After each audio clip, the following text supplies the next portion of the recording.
Nah setelah itu, nah ini yang lebih parah lagi pas pulangnya. Jadi saya tuh pulang Bada Isa sendiri bawa mobil dari Semarang ke Jakarta.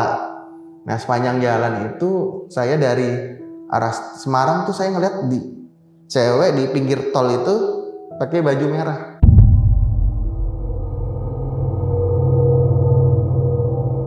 Gaun merah. Saya nggak tahu itu apa namanya. Tapi itu selalu ngikutin gitu. Jadi kan saya udah lewat tol nih. Udah lewat tol, ada lagi muncul. Terus nggak lama berapa kilo muncul lagi. Udah 2 kilo lah, udah 2 kilo itu tiba-tiba tuh di belakang kayak ada orang. Di dalam mobil. Wah itu merinding banget. Ini saya ceritanya juga merinding ini.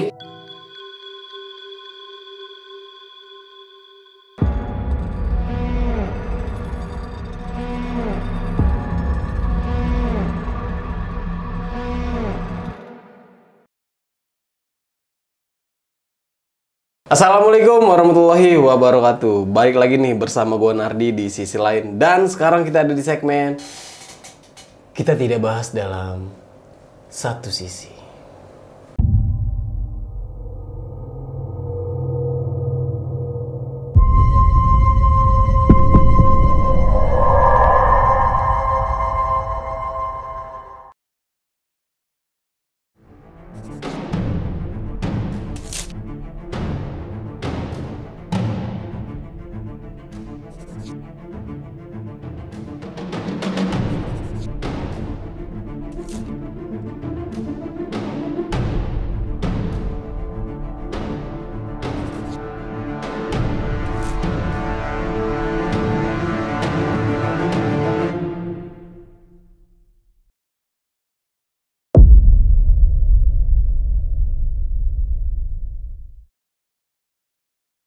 Oke sob, kali ini gue udah menghadirkan seorang narasumber, yaitu dokter yang mau menceritakan tentang kejadian mistis waktu ia dari sekolah sampai ia praktek nih. Nah, mau tahu seperti apa ceritanya? Langsung aja kita sapa narasumber kita yang satu ini. Selamat malam, Om Adi. Malam. Apa kabar, Om? Alhamdulillah baik. Nah, Om, ini kan mau menceritakan tentang kejadian mistis nih. Iya, betul Bang. Waktu Dari zaman kuliah, koas, sampai saya sekolah lagi. Oke, sampai lulus. Sampai lulus. Nah, waktu itu sedikitnya mengalami kejadian apa aja? Nih, kalau kita nih kalau di medis ini banyak, karena kan kebanyakan saya aktivitas kan banyaknya di rumah sakit. Nah, kalau di rumah sakit pasti banyak hal-hal mistis. Dan saya juga waktu sekolah dari kuliah, sekolah koas. Nah, itu kan rumah sakit juga pindah-pindah. Ada beberapa rumah sakit yang rumah sakitnya bangunan lama tua zaman Belanda gitu. Nah di daerah mana itu? Kalau waktu koas itu di daerah Medan. Oh, Medannya daerah Brastagi. Oke. Nah, ini kan bedah nih, Om. Berarti ngebedah mayat atau gimana? Enggak, jadi gini Bang. Jadi kalau kita ini kan, kalau saya ini kan dokter umum nih. Jadi kuliahnya dari kuliah dokter umum. Udah gitu pendidikannya untuk lulus esket, lalu ada koas. Koas itu kita kayak praktek, magang istilahnya ya, magang. Nah setelah itu saya sempet sekolah juga ambil bedah, cuman nggak selesai. Di bedah ini? Di bedah juga ada juga. Nah sekolah bedah di Kalimantan. Oke, nah bedahnya itu waktu di Kalimantan, itu bedah manusia. Beneran? Beneran. Kalau udah meninggal apa? Enggak, bedah orang beneran aja. Cuma kejadiannya itu bukan pada saat pembedahan, tapi pas di rumah sakit. Oke, mungkin ditahan dulu ceritanya Om Adi nih. Nah, buat teman-teman semua nih yang penasaran sama cerita Om Adi kali ini, kalian bisa tonton video ini sampai habis. Dan buat teman-teman juga nih yang mau jadi narasumber seperti Om Adi kali ini, kalian bisa langsung WhatsApp ke nomor yang ada di bawah sini. Jangan lupa juga kunjungi media sosial kita, nanti semuanya gue taruh di deskripsi. Om Adi, siap. Sudah siap? Siap. Silakan Om. Jadi kalau zaman kuliah tuh kan, kalau kita nih mahasiswa kedokteran itu pasti ada yang namanya kita belajar anatomi manusia. Nah kita belajar anatomi manusia itu pasti dari jenazah atau yang ada di lab anatomi. Yang kita tuh belajar dari anatomi tubuh, dari mata, dari ujung rambut sampai ujung kaki, dan beserta organ-organ dalamnya juga. Nah terus kalau kejadiannya apa ya? Kalau ya namanya kan di lab anatomi kan isinya kan semua. Ini bener-bener. Iya, semua. Jadi ya yang kita pelajari ya itu ya namanya kita masih mahasiswa kan kadang ada yang usil teman-teman saya kayak gitu kan. Sedangkan kan kalau peraturan kalau misalnya kita lagi sekolah lagi itu kan kita nggak boleh, ya namanya kita harus menghargai itu sebagai kayak kita menghargai orang manusia biasa kayak gitu. Karena itu ya guru kita juga. Kalau nggak ada atau itu apa namanya jenazahnya itu nggak ada, ya kita nggak bisa belajar juga tentang warga manusia gitu. Jadi kalau kejadiannya waktu di lab anatomi itu ya ada salah satu teman saya yang emang orangnya usil gitu. Jadi ya dia bercandaan tentang mayat gitu kan. Nah habis itu ya nggak lama kursi ngegeser sendiri kayak gitu.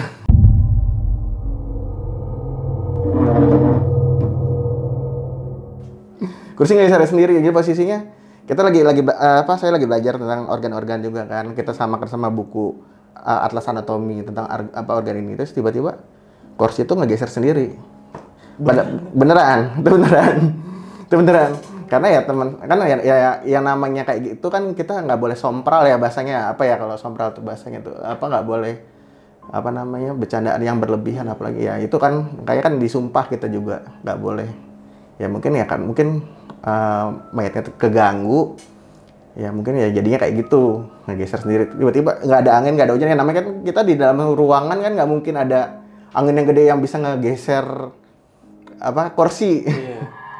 Itu kan butuh energi, butuh tenaga kan. Kalau kita manusia normal juga ya. Mungkin kan kalau di luar itu berarti kan mungkin ada yang goib-goib gitu kan. Di Islam juga kan kita diajarkan juga percaya sama yang goib gitu.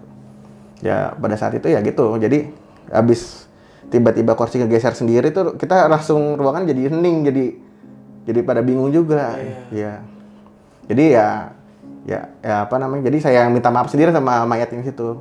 Saya bilang ya mohon maaf, mungkin teman saya kurang sopan. Jadi saya minta maaf. Setelah itu ya keadaan ya normal lagi. Tapi emang pada saat itu kayak suasana tuh udara tuh jadi kayak dingin banget dan lembab gitu. Terus itu kejadian waktu zaman kuliah waktu masih mahasiswa kedokteran. Nah terus dilanjut lagi yang waktu lagi praktek koas. Ini koasnya di Medan. Ya kalau kuliah di Lampung. Waktu koas itu kita di Medan. Nah kalau saya ini kebetulan koasnya saya rumah sakitnya pindah-pindah. Jadi pindah-pindah tapi di kota Medan juga, muter-muter lah.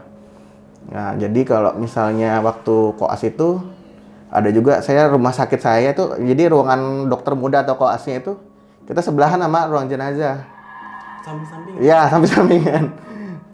Awalnya saya nggak tahu, makanya kan saya awalnya juga curiga kan, kenapa kok ruangan dokter muda kok selalu sepi, nggak ada yang mau di situ. Saya nggak tahu kalau sebelah itu ruang jenazah. Cuma kalau saya kan ya udahlah, maksudnya positif aja gitu kan, kayak udahlah paling orang pada malas, pada pengen pulang ke kosan gitu.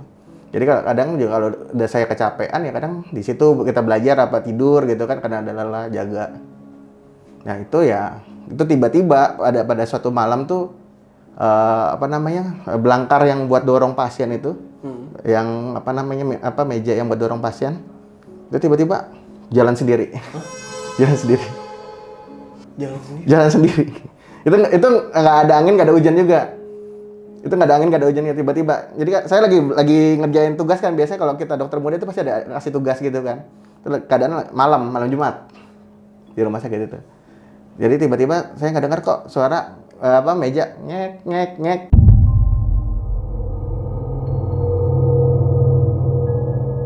Pas saya lihat ya itu ya mejanya jalan sendiri, tempat tidur pasiennya itu, belangkarnya itu. Itu satu rumah sakit di kota Medan. Yang ini yang rumah sakit di daerah Brastagi. Ada lagi. Jadi rumah sakitnya itu kayak rumah sakit zaman Belanda ya, rumah sakit tua, bangunan tua gitu. Di Medan. Di Medan juga sama. Tapi dia letaknya di daerah Brastagi tapi ke sana lagi dikit. Gitu.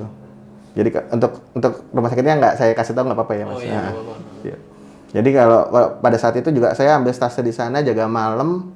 Itu kebetulan jaganya juga pas malam Jumat juga sendirian. Malam Malam Jumat jangan di IGD. Nah kebetulan ya udah, maksudnya ya ada juga yang temennya barengan saya juga kan ada yang udah nikah juga. Bilang anaknya sakit, ya udahlah kataku, udahlah nggak apa-apa, biar aku yang jaga sendiri, aku yang handle sendiri gitu kan. Nah itu kejadiannya pas malam. Nah pas malamnya itu tiba-tiba itu pintu IGD itu kebuka sendiri. Kebuka sendiri kan apa ya namanya rumah sakit lama kan belum ada pintu otomatis gitu. Buat. itu juga itu nggak bisa belum masuk ke akal juga kenapa bisa gitu. Ya sama keadaan juga apa suasana ya hening malam ya nggak ada angin kenceng kan biasanya kalau misalnya kalau ada angin kenceng kan wajar kan kalau pintu itu dia kebuka sendiri apa ini nggak ada angin nggak ada ya udah ya cuman pada saat itu ya saya cuma berdoa ya dalam hati ya Allah saya cuman di sini buat belajar doang tolong jangan ganggu gitu ya habis itu ya udah nggak ini diganggu ini.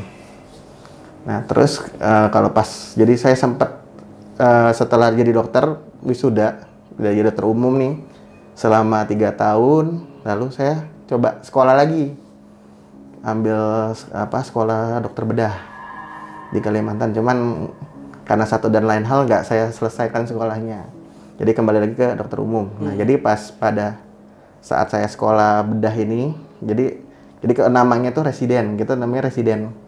Nah waktu itu jadi kalau saya biasanya kalau tugas residen itu kita mempersiapkan pasien operasi. Jadi sebelum besok pasien operasi itu kita seharinya sebelumnya harus bilang dulu sama pasiennya. Kita melakukan inform consent proses operasinya bakal seperti apa. Harus kita jelasin ke pasiennya. Kayak gitu kan. Nah, biasanya kalau saya kalau visit pasien itu mempersiapkan pasien operasi yang buat kan biasanya sehari sebelumnya. Nah, ini sebelumnya dan mau hari itu yang mau operasi. Hari H nih ya. Hari H-nya tapi pas dini harinya. Oke. Jadi namanya itu visit pasien. Jadi kita visit pasien, kita periksa, terus kita lihat juga hasil labnya bagus apa enggak, apa ada masalah apa enggak untuk menentukan pasiennya itu tetap lanjut operasi apa enggak. Dan juga kita harus lihat dari dokter anestesinya ACC apa enggak buat operasi. Nah biasanya karena saya biasanya paling kenapa visitnya pagi karena kalau udah pagi kan lebih enak masih sepi gitu kan. Jadi kalau periksa pasien ya lebih enak. Jadi ya saya kalau visit itu kita periksa pasien terus kita nulis di status sambil kita buat laporan juga buat ke dosen kita.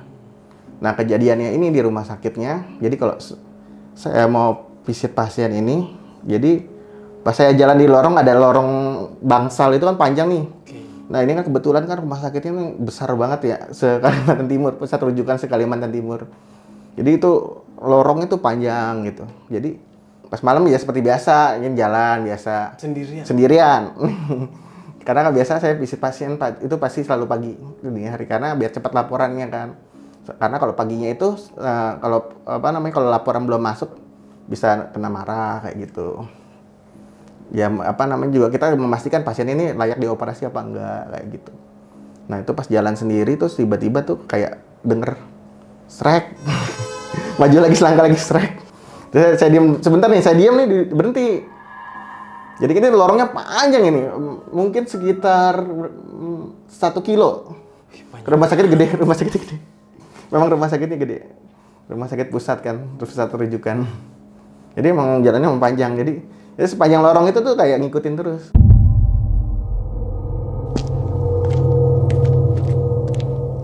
Saya lirik kiri kanan, ya emang nggak ada apa-apa gitu kan. Kosong. Ya kalau nggak ada orang juga, orang kan jam segitu kan udah tidur lelap gitu kan, yang lagi lelap tidur gitu. Terus saya jalan, srek, saya berhenti lagi. Dia berhenti. Terus kalau saya jalan itu jadi kayak diikutin terus. Jadi sampai saya kesal juga saya bilang tolong jangan ganggu saya mau ngobatin orang mau mempersiapkan pasien buat operasi tolong jangan diganggu gitu. Nah tapi ya dengar ya di sana itu katanya ada urban legend. Nah urban legendnya itu katanya suster ngesot. Oh di rumah sakit itu? Ya katanya. Tapi kan saya nggak tahu, cuman saya tuh dengar suaranya gitu. Jadi kalau saya ngelangkah tuh dia ikutin gitu.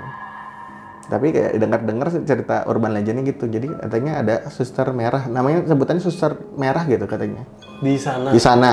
Jadi pernah juga ada kejadian katanya tuh infus pasien lagi habis. Terus tiba-tiba udah ada yang nggak gantiin. Dibilang pasiennya itu tadi udah diganti sama perawat. Nah.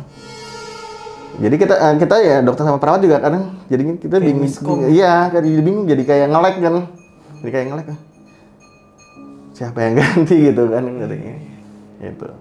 Jadi waktu pas sekolah ya yang katanya sih itu yang urban legend-nya itu katanya suster merah. Katanya kalau urban legend di sana bilangnya sih suster merah. Jadi ya pokok ya mungkin ya entah gimana ya mungkin dia yang gantiin. Ya karena kan kita ya mau percaya nggak percaya di Al-Quran juga ada dunia gaib gitu kan. Jadi mau nggak mau ya mungkin ya selama dia tidak mengganggu kita ya nggak apa-apa gitu kan. Cuma kalau saya ya kita ya namanya manusia pasti ada rasa takut gitu. Cuman kan kita harus bisa melawan rasa takut gitu kan Bang. Nah terus kalau yang terbaru ini ya pas saya pelatihan ke Semarang. Ya itu Semarang. Jadi saya nih berangkat ke Semarang bawa mobil dari Cibinong, dari Bogor ke Semarang kan sendiri, nyetir sendiri. Nah pelatihan 2 minggu di sana saya jadi nginep di satu hotel bangunan tua. Bangunannya agak tua dan ada keris-keris gitu kan. Nah jadi saya tuh udah pas dapat di situ agak gimana sebenarnya perasaan udah kok nggak enak gitu kan. Kayak enak. Terus pas saya nginep di situ malam itu kayak apa ya? Kayak saya tidur tuh kayak ada yang ngeliatin terus gitu dari atas. Kayak ada yang ngeliatin. Nanti saya tidur gitu. Jadi saya tuh malah jadi nggak bisa tidur sama sekali malam itu kan jadi resah. Tidur tuh serba salah kiri kanan. Nah jadi pas itu tuh saya tuh baru bisa tidur tuh pas habis azan subuh. Sholat subuh bentar terus langsung baru bisa tidur. Itu padahal pas malam itu saya udah baca-baca gitu kan. Baca doa ya biar ini, tapi suasana tuh jadi ruangannya tuh kayak lembab banget. Oh iya. Katanya sih kalau ruangan lembab itu kan suka dihuni sama sesuatu gitu kan. Ya, saya nggak tahu nih, cuman pas lagi saya tidur tuh saya ngerasa itu ada yang ngeliatin. Jadi kan saya pelatihan tuh di sana 2 minggu pelatihan dokter kecantikan estetik. Nah setelah itu, ini yang lebih parah lagi pas pulangnya. Jadi saya tuh pulang Bada Isya sendiri bawa mobil dari Semarang ke Jakarta.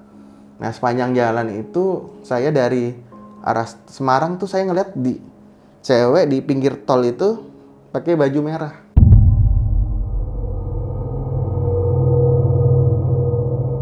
Gaun merah. Saya nggak tahu itu apa namanya.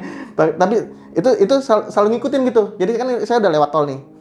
Udah lewat tol, ada lagi muncul. Terus nggak lama berapa kilo muncul lagi. Nah, saya lupa tuh Bang, ituin kilometernya. Yang pertama itu dia kayaknya itu dari Semarang Kendal yang ada jembatannya itu.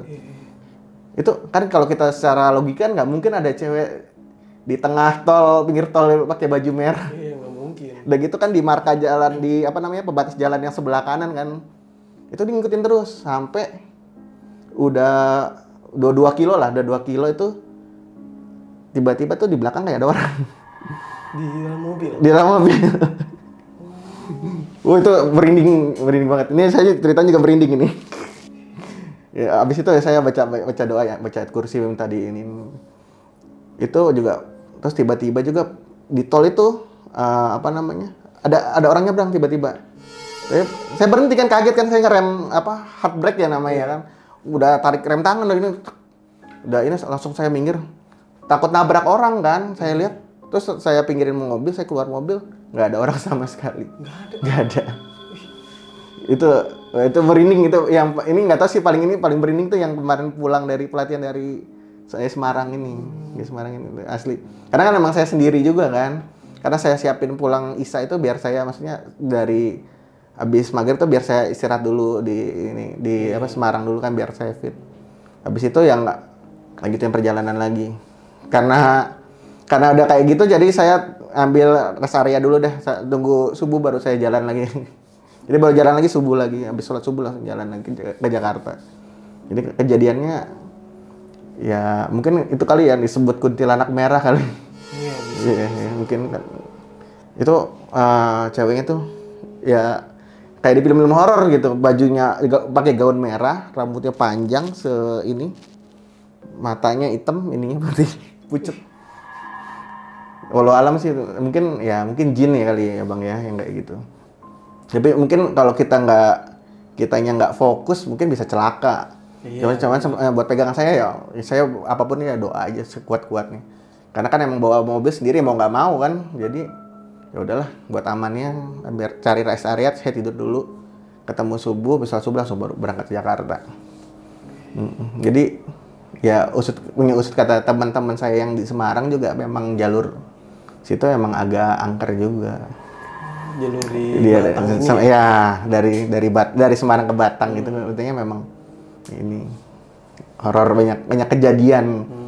Ya mungkin ya alhamdulillah masih dilindungin saya gitu bang. Karena saya kirain saya nabrak orang, saya kaget banget, buak gitu kan di mobil. Waduh, nabrak orang ya. Saya udah pucet saya juga kan. Ya kalau orang beneran ya kita pasti waduh kalau apa kenapa-napa kan selesai juga. Iya. Makanya saya langsung pinggirin mobil, saya turun, saya nyariin senter HP, saya ini kan juga jalannya juga pas lagi sepi juga bang gitu kan. Jadi saya turun, nggak ada apa-apa sama sekali. Wih, saya nyeritain ini sampai merinding. Serem. Aduh. Ya, yang terakhir sih yang menurut saya paling serem ya ini itu, dibanding waktu saya sekolah gitu. Kalau sekolah tuh ada juga tuh bang, waktu koas itu kita atau dokter muda yang kita di stase forensik. Nah, di stase forensik tuh kita seru. Jadi itu kita kalau di forensik itu kita kayak detektif ya bang. Jadi kita menentukan kematian pasien ini kenapa. Kita buka, kita belekan, dilihat organnya, terus menentukan waktu kematian, kayak gitu. Terus ini kematiannya karena apa? Sebenarnya seru forensik sih bang. Itu dia. Nah, Om ini kan kejadian pengalaman waktu menuju ke titel dokter nih. Itu berapa tahun Om untuk menempuhnya? Jadi kalau saya itu sekolah SKP-nya 3,5 tahun. Nah, waktu koasnya itu 1 tahun 6 bulan. Alhamdulillah saya dapatnya cepet.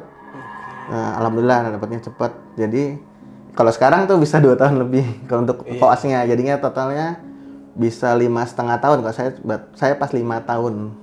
Berarti jadi dokter ini berapa tahun? Kalau saya kebetulan 5 tahun. Kalau mungkin kalau yang sekarang 5,5 tahun lebih. Belum lagi ada tambahannya lagi bang. Internship. Jadi kita tuh kayak magangnya 2 kali. Dari koas. Terus nanti ada lagi internship. Internship itu kita dikirim ke rumah sakit yang luar. Gitu. Misalnya pengabdian lah istilahnya. Pengabdian setahun. Misalnya kayak adik saya nih di bawah saya, dia pengabdiannya di Kalimantan, kayak gitu, rumah sakit Kalimantan. Udah selesai setahun baru pulang lagi. Oke, itu di Lampung ya? Kalau saya di Lampung. Oke. Kuliahnya. Berarti sekarang masih jadi dokter nih? Masih dokter umum. Berarti udah berapa tahun tuh sampai sekarang? Saya lulusnya 2014, berarti udah hampir 10 tahun jadi dokter. 10 tahun pengalaman jadi dokter. Dokter. Nah, berbicara tentang forensik nih Om. Tadi kan Om sempat cerita tuh, katanya kan seru, ya kan, tentang forensik itu kayak detektif. Waktu itu kan pernah. Waktu itu pernah forensik jenazah bekas apa tuh? Banyak ada jenazah tenggelam, pembunuhan, nah, kita ambil dari yang tenggelam itu. Yang tenggelam itu jadi pas diangkat, jadi kan bawa ke rumah sakit. Itu kita masih bengkak-bengkak. Biasanya kalau jenazah tenggelam tuh dia bengkak-bengkak. Bengkak gitu. Isinya cairan semua. Ya maksudnya kita bawa ke bagian lab forensik itu ya kita untuk meneliti. Untuk dia itu udah berapa jam kejadian kematiannya. Itu penyebabnya. Nah, taunya itu dari mana? Nanti ya makanya kita buka, kita lihat fungsi jantung, fungsi organ-organ kita lihat. Ini benar tenggelam atau ditenggelamkan atau dia bunuh diri, gantung diri atau dibunuh. Gitu. Cuma kan kalau misalnya untuk diagnosanya, misalnya terkena benda tumpul nggak bisa kita langsung ini dibunuh nggak. Misal kena pukulan, kena benda tumpul kayak gitu. Kita nanti di deskripsinya gitu tulisnya. Nggak bisa kita langsung judge. Oh ini langsung dibunuh, ini nggak bunuh, nggak bisa. Jadi kita menentukan nanti kita tulis nih untuk kematiannya udah berapa jam, karena apa penyebabnya kayak gitu. Oh itu salah satu contohnya. Nah betul. Berarti kan otomatis sudah ya biasa kita buka dulu kan kita lihat ya. Semua masukin ke lab juga apa kalau misalnya polisi itu kan biasa ke lab for gitu. Nah kita kan di sini kan jatuhnya nih orang awam nih Om ya, yang nggak tahu tentang kok bisa sih dokter mengetahui ini kematian ini di jam ini gitu. Soalnya pun apa ya, kalau misalnya kita berpikir logika, organ tubuh itu nggak bisa ngomong. Iya. Nah itu kok bisa tahu gitu, kok punya apa ya jatuhnya ya, pemikiran bisa, oh ini mati karena ini meninggal karena ini, itu kok bisa dokter punya menentukan waktu kematian gitu ya. Ya seperti yang saya bilang, kita tuh dokter itu namanya belajar sepanjang hayat. Jadi walaupun saya udah jadi dokter umum juga, tetap belajar kita tuh sepanjang hayat. Jadi ilmu kedokteran itu ilmunya tuh berkembang terus, penyakit-penyakit tuh berkembang terus. Semuanya ilmu itu pasti ada di buku. Jadi kita kenapa bisa menentukan waktu kematian ya, dari buku kan ada ciri-cirinya, kayak jejas, kayak karena apa kayak gitu. Jadi kita bisa tentukan, terusnya juga hasil sampelnya kan dikirim ke bagian lab patologi juga kan dilihat. Ini karena apa? Misalnya orang keracunan dilihat tuh ginjalnya, fungsi hatinya, ada kandungan apa. Jadi gitu dilihat dulu. Oke, berarti satu-satu ya? Satu-satu. Tapi dalam sekali black, tapi ya semuanya kita jalan gitu. Oke. Buat ngambil sampelnya kirim ke lab kayak gitu. Biasanya kalau misalnya sekali black, itu kan kita nggak tahu nih, misalnya orang tenggelam. Nah yang pertama kali ditelusurin itu dari organ mana? Organ paru-paru kerendam air, kita lihat dari jantungnya juga. Kan paru-paru tuh kalau misalnya kita tenggelam pasti kan paru-paru pasti keisi air semua. Berarti dari sini dong? Iya, dari sini. Dari paru-paru kita lihat. Oke. Dibuka ada cairan apa enggak. Kan udah otomatis, berarti kan dia kalau misalnya ada tenggelam itu pasti dia kan ada gangguan di bagian inhalasi. Inhalasi itu pernapasannya. Karena air masuk jadinya paru-parunya basah, banjir, jadi gede. Akhirnya kan dia nggak bisa bernapas. Gitu. Om Adi tahu nggak kejadian tentang mayat di dalam toren? Mayat di dalam toren. Oh, saya pernah lihat juga tuh. Pernah lihat juga tuh. Itu apa? Itu kan beritanya kan emang di daerah sini. Oh, daerah sini ya? Iya, emang di daerah sini, dan almarhumnya juga teman saya. Nah, itu kan masih simpang siur. Udah dibedah, ahli forensik segala macam, entah itu mengandung tentang entah itu di pembunuhan atau dia benar-benar nyebur sendiri. Sekarang kita kan kalau misalnya berpikir logika, toren itu emang ada aliran listrik atau tidak? Toren itu harusnya enggak ya. Kalau menurut saya sih nggak ada, karena kan dia tuh penampungan air. Kecuali dia itu ada pompanya tuh deket atau ada dialiri sama kabel ya. Mungkin bisa jadi teraliri, karena kan plastik itu dia penghantar listrik. Iya. Ya kan? Apalagi air juga. Soalnya dia tuh kalau misalnya Om Adi bisa searching tuh emang viral kan waktu itu kan. Itu emang bener sekujur tubuhnya itu udah bener-bener bengkak. Bengkak, gitu. Ya. Udah bukan menyerupai si orangnya lagi. Udah bengap ya. Nah itu diklaim sama si media itu bahwa dia itu tenggelam. Dia itu kayak nyebur sendiri. Dan di dalam paru-parunya itu ada suatu benda lumut yang ada di toren. Jadi kayak udah susah bernafas. Tapi si pihak keluarganya itu mengklaim ini pembunuhan gitu katanya. Tapi dari si ahli forensik nggak ada yang pembunuhan, soalnya kan nggak ada yang tadi Om Adi bilang kayak semacam benda tumpul dan segala macam itu diperiksa emang nggak ada. Tapi kok dalam waktu 2 hari kok bisa sampai seperti itu? Kalau di dalam air? Ada lumut yang masuk. Iya, di paru-parunya. Di paru-parunya ya. Ya seperti yang saya bilang tadi kan, dia trauma inhalasi pernapasan. Ya masuk, mungkin di torennya itu memang berlumut, mungkin pas dia nyebur dia nggak bisa napas. Jadi mungkin juga penyebabnya bisa juga dari lumutnya itu dia menghambat jalan nafas. Itu kemungkinannya. Ya, tapi kalau saya tidak bisa mendiagnosis ini pembunuhan apa enggak, nggak bisa. Karena kan harus ada saksinya. Iya, paling nggak tuh ada CCTV kan. Iya. Nah, kalau saya bahas dari segi kedokterannya aja, kalau misal ditemukan lumut berarti kan dia ada trauma inhalasi atau ada gangguan pernapasan.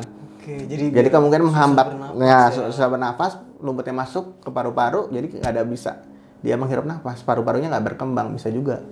Nah, cuman kalau untuk menentukan itu pembunuhan kita harus punya saksi. Iya. Paling nggak tuh minimal CCTV nih.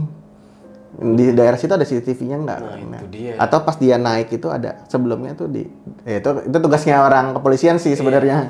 Makanya pas saya lihat nih gitu ya Om ya, itu ya Allah, sampai bener-bener merinding banget gitu kan, yang namanya ngeliat mayat. Tapi nggak ditemukan luka-luka.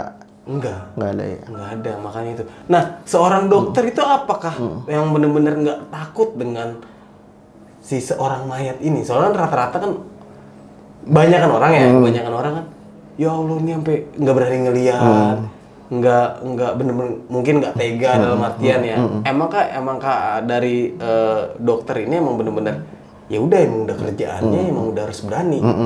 Jadi gini Bang, jadi kita itu dokter ini pas sumpah dokter itu kita disumpah pakai kitab suci atau Al-Qur'an atau kitab suci agama lain.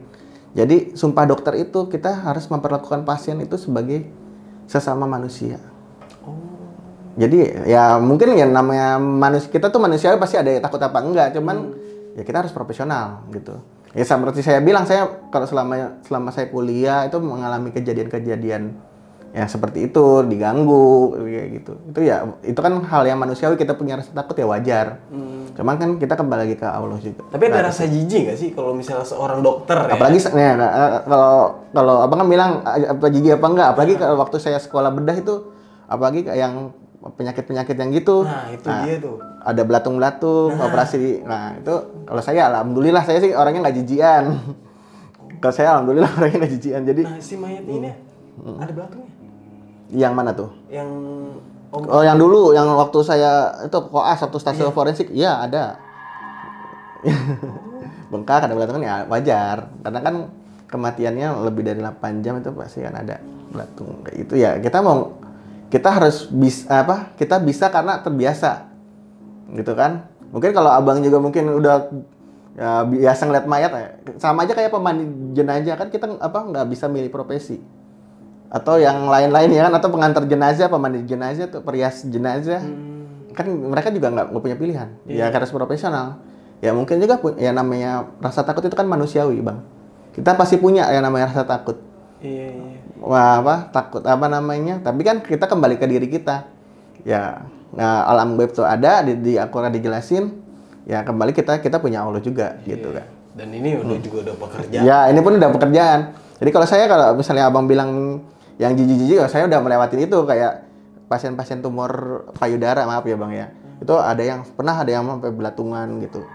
Di IGD sampai yang bau busuk. Itu belatungnya saya ambilin satu-satu. Saya tenangin pasiennya, Bu, nggak apa-apa, sayang ini. Oke nih Om. Saya mau boleh minta tahu sedikit nih. Apa Yang tuh? tadi Om Adi cerita tentang Om pernah nanganin kasus tumor payudara. Yang ngambilin Belatung, satu-satu. bersihin Ya. luka itu. Nah, boleh sedikit cerita nggak Atau, tentang si korban itu? Kenapa? Terus nanganin itu waktu di daerah mana? Itu waktu saya sekolah, Bang. Jadi kita namanya mahasiswa kan, mau nggak mau kita guru saya tuh bilang, ya pokoknya kita jadi dokter kita harus memperlakukan pasien kita seperti sesama kita mau diperlakukan, ya kan? Ya mungkin ada aja orang yang jijik. Kalau saya orangnya, jujurnya saya orangnya nggak jijian. Maksudnya ya udahlah, maksudnya udah pekerjaan udah biasa ya, maksudnya ya udah. Ya itu ya kenapa bisa keluar belatung ya karena dia jadi stadium kanker payudara itu ada 4 stadium. Yang makin parah itu ya itu sampai belatungan itu. Itu stadium? Itu 4. Tapi orangnya masih hidup kan? Orangnya kalau di stadium 4 ya kita cuma terapinya suportif itu ya suportif paliatif itu, jadi ya kita bersihin, kita lebih ke kuatin orangnya gitu. Ya rata-rata kalau stadium akhir biasanya nggak lama. Cuma kan semuanya itu atas izin Allah. Kita kan nggak bisa nggak bisa saya ngajak umur ibu tinggal sebulan lagi, nggak bisa. Rata-rata begitu, ya, dokter kan. Umurnya udah nggak lama, cuma tinggal sebulan lagi. Nah, karena tinggal sebulan lagi kita harus suportif pasiennya. Kita harus buat pasien tuh happy. Buat pasien tuh jangan sampai dia tuh kesiksa sama penyakitnya kayak gitu kan. Oh itu berarti dari pikiran juga ya? Dari pikiran. Jadi kita rata-rata pasien yang berobat itu sakit karena dari pikiran. Jadi kalau pasien konsul sama saya biasanya gitu, ibu sakit apa? Terus ujung-ujung curhat. Ini dok ada masalah. Oh ya ibu kurangin stresnya, makan yang benar, istirahat yang cukup. Pasti saya selalu bilang ke pasien saya gitu. Karena rata-rata sakitnya itu ada di pikiran kita. Emang semua itu Iya. dari pikiran. Semua dari pikiran. Terlalu dipikirin jadi makan nggak mau, jadi gimana nggak sakit ya kan, otomatis kan gitu. Benar-benar. Jadi rata-rata kalau menurut saya Pak, terutama tuh orang yang sakit itu dari pikirannya juga. Dia apa kelola stresnya.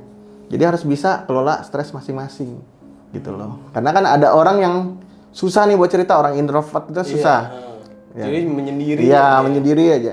Jadi kalau ya kebetulan alhamdulillah pasien yang pasti saya tanya, ibu ada masalah apa? Ini dok, ini. Oh iya bu, ibu jangan dibawa pikiran, udah tenangin, ibunya sholat seperti biasa, aktivitas sudah jangan dipikirin, biar ibunya sehat lagi. Karena ya rata-rata kebanyakan seperti itu.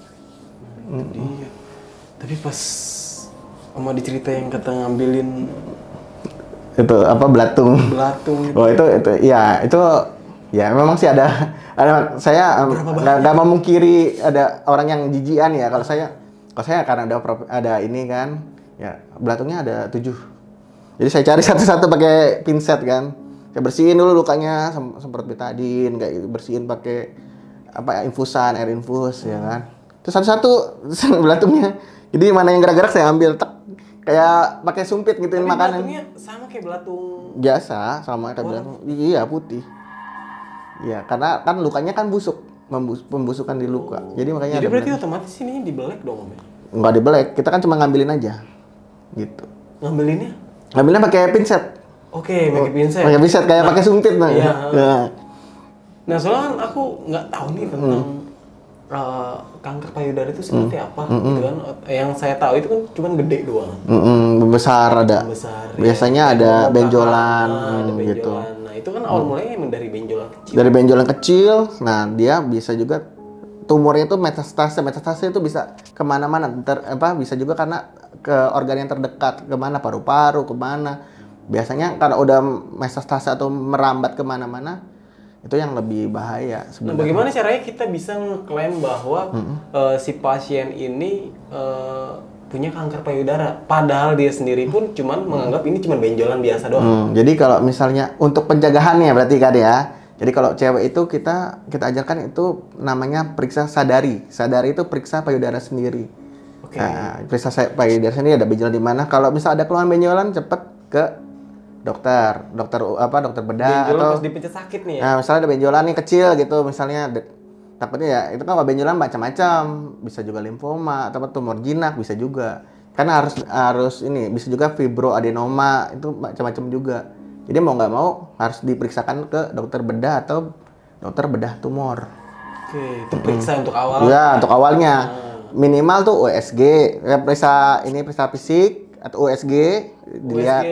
USG payudara. USG cuman ini doang apa? Nggak, USG bisa. Jadi kalau misalnya macam-macam alat diagnostik itu urutannya yang pertama itu untuk tingkat akurasinya, yang pertama itu kan yang tingkat teratasnya itu adalah CT scan. MRI, yang kedua CT scan, USG baru ronsen, X-ray. Jadi kalau yang paling teratas itu MRI, yang tingkat akurasinya lebih tinggi, lebih tepat gitu. Lebih istilahnya kan kelihatan 3D, 4D kayak gitu. Itu dari MRI. Jadi itu namanya alat diagnostik. Jadi buat lihat ini apa, paling nggak minimal ya itu USG. Kenapa USG? USG itu lebih cepat, lebih ringkas, lebih murah. Kalau MRI ya memang dia tuh detailnya lebih tinggi dan harga periksanya juga lumayan gitu. Jadi kalau untuk penanganan awalnya biasanya periksa terus paling nggak pakai USG. Di USG dulu. Itu untuk mencegah. Untuk pencegahan. Kalau Misalnya nih ada amit-amit ada siapa perempuan yang ada benjolannya, ya paling nggak segera periksa ke dokter bedah umum atau bedah tumor. Gitu. Misalnya di daerah terpencil nih cuma ada dokter bedah umum ya nggak apa-apa dokter bedah umum sama aja karena masih kompetensinya dokter bedah umum juga. Tapi kalau misalnya saya punya tetangga yang dia udah operasi lah. Nah, ketika dia udah operasi, muncul lagi. Itu pasti muncul lagi nggak sih? Bisa jadi. Ada juga yang bisa muncul lagi. Kan operasinya itu buat pengangkatan. Iya. Ya. Bisa jadi bisa muncul lagi bisa juga. Iya. Bisa juga dia muncul kembali bisa. Jadi ya makanya kalau misalnya setiap kita ini pasti ada gen kankernya. Cuman ada yang aktif ada yang enggak. Yang aktif itu biasanya karena pola hidup, pola makan. Oke, nah itu yang berbicara tentang itu nih Om. Awal mulai karena apa? Apa emang genetik atau Kalau kanker payudara genetik bisa. Misalnya ibunya atau neneknya ada kanker payudara, kanker rahim, kemungkinan genetiknya bisa turun. Secara gen bisa turun, gitu. Jadi kalau bisa juga karena pola makan junk Nah, food. dari dia nggak punya genetik nih tentang si penyakit ini. Nah, itu timbulnya dari mana? Bisa juga hormonal bisa. Hormonal maksudnya? Dari hormon bisa juga dari hormon, bisa juga dari makanan, zat kimia, fast food, junk food. Itu yang parah ya. Makanan yang mengandung bakaran areng-areng. Bisa. Asbes ya. Asbes juga dia pemicu sel kanker juga. Asbes Iya. atas rumah. Asbes juga. Itu pemicu sel kanker juga. Kok bisa? Ada ada zat-zatnya yang bisa bikin memicu sel kankernya tumbuh. Setelah diteliti seperti itu. Itu ada di jurnal juga. Oh, ada di buku semuanya. Iya, semuanya ada di buku dan di jurnal. Lebih update lagi jurnal medis. Jadi ada juga di jurnal. Jadi makanya saya bilang kenapa ilmu kedokteran itu dia update karena setiap penyakit itu pasti ada terus. Jadi nggak pernah habis ya. Iya. Wah, ini panjang nih kalau misalnya berbicara tentang penyakit dan segala macam. Nah, Om, balik lagi ke cerita nih, Om. Iya. Saya masih penasaran nih sama sosok suster ngesot yang ada di daerah Kalimantan ya. Kalimantan ini. Itu kan Om sempat mencari tahu nih urban legend gitu kan. Nah, Om tahu nggak itu meninggalnya karena apa? Nah, si setan itu ya, contoh. suster ngesotnya. Kalau punya usut sih dari berbagai sumber katanya ada juga karena dia meninggalnya sakit. Dia tuh orangnya memang care ke pasien gitu. Jadi makanya ada tapi walau alam ya kita percaya nggak percaya tapi dari sumber-sumber sih bilang gitu. Tapi nggak mengganggu si pegawai-pegawai yang ada di rumah sakit itu? Nggak ngeganggu. Dia malah Ngebantu sebenarnya. Ya, tapi kembali ke kitanya kadang kita kan ada punya rasa takut ya. Makanya saya juga pernah bingung juga, pernah nanya juga sama perawat juga. Ini meninggal susternya kenapa sih? Meninggalnya kenapa? Apa karena pembunuhan atau apa gitu kan? Enggak, dia meninggalnya sakit dok katanya. Tapi memang beliau semasa hidupnya katanya memang dia care banget sama pasien, peduli banget sama pasien gitu. Oke, wah bagus juga itu ya. Berarti nggak semua setan itu jahat Om ya? Sebenarnya jahat apa enggak itu semua di pikiran kita kayaknya sih Bang. Juga sih. Tergantung pola pikir kita. Bener-bener wah. Oke. Oke nih Om Adi, sekali lagi terima kasih nih udah membagikan ilmu dan membagi cerita horor waktu selama menempuh pendidikan menjadi dokter. Berarti dokter. 10 tahun nih. 10 tahun Bang. 10 tahun jadi dokter. Iya. Wah, mantep. Oke, Om Adi, sekali lagi terima kasih nih. Sama-sama Bang. Next cerita ada lagi Bang, nanti saya camping dari SMP camping ke gunung ada juga cerita juga. Oke, next aja itu. Oke. Kayak mungkin itu aja nih cerita dari Om Adi. Gue Nardi pamit undur diri. Sampai jumpa di video-video selanjutnya. Wassalamualaikum warahmatullahi wabarakatuh.